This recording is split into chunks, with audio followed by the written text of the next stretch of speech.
Want to know why? Ask how. Howard the Humongous. We are waiting for the other shoe to drop while Iran is lining up its ducks.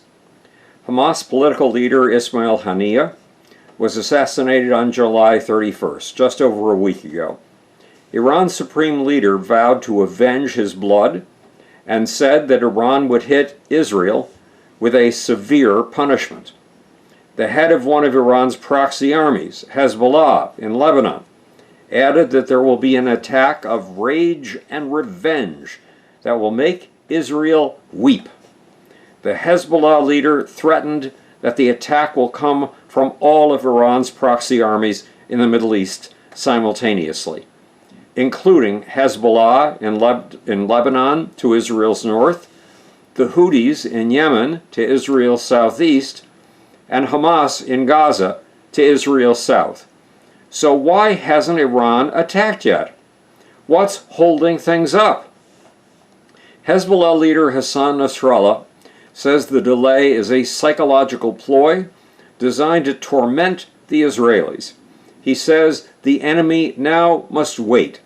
The Israeli week-long expectation of a response is part of the campaign and part of the punishment. It's part of the war. Psychological warfare, he repeats, is part of the campaign. Indeed, the holy books of Islam dictate striking terror into the hearts of your enemies by plunging them into darkness about when and where a Muslim attack will come. But there's more.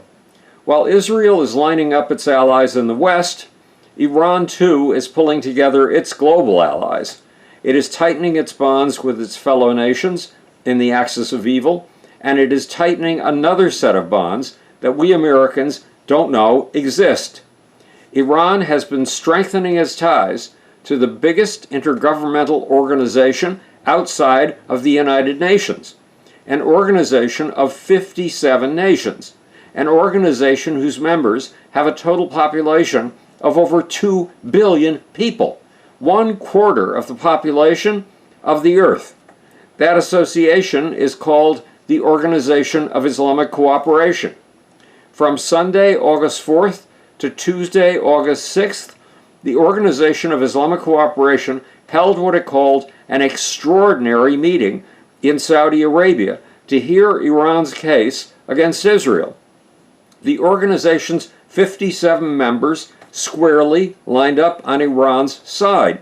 Even Saudi Arabia, a nation that until recently had been carrying out a hidden war against Iran, came out supporting Iran, calling the assassination of the Hamas political chief at a military guest house in Iran's capital, Tehran, a blatant violation of Iran's sovereignty. The chairman of the Organization of Islamic Cooperation, who is from the African nation of Gambia, said the sovereignty and territorial integrity of nation-states are fundamental principles underpinning the international order. Respecting these principles has profound implications, and their violation equally carries significant consequences. More important, the Organization of Islamic Cooperation's only nuclear nation, Pakistan, pledged to provide Iran with medium-range ballistic missiles. But there was a hitch. Iran called on all the 57 nations of the Organization of Islamic Cooperation to support a massive attack on Israel.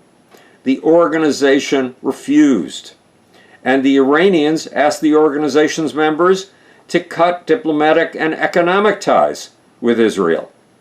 The nations with those ties, countries like the United Arab Emirates and Bahrain, refused to go along with this suggestion too.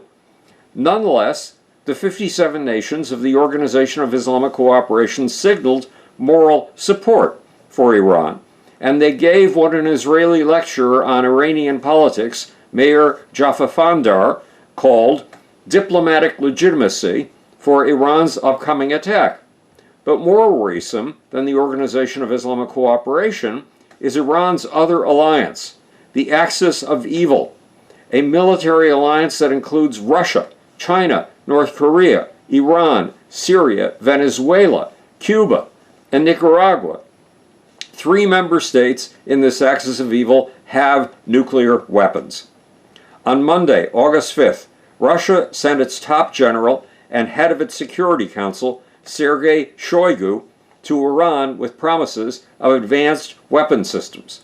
The weapons Russia is providing include Sukhoi Su-35 fighter jets, advanced air defense systems, and advanced radar systems, all weapons that could make Israel's most potent arm, its air force, almost useless. However, Vladimir Putin has laid down a line. He says these weapons must not be used to kill Israeli civilians. The members of the Organization of Islamic Cooperation hinted at the same sort of limitation. So why is Iran making the world hold its breath, waiting for what the Iranians call Israel's punishment? Iran has needed time to line up its allies and to ensure that its next move is not just a Middle Eastern problem. It is a global problem. This is Howard Bloom, speaking to you from the future. It's your job and my job to make. Or, want to know why? Ask how. And now for that sleazy little off button.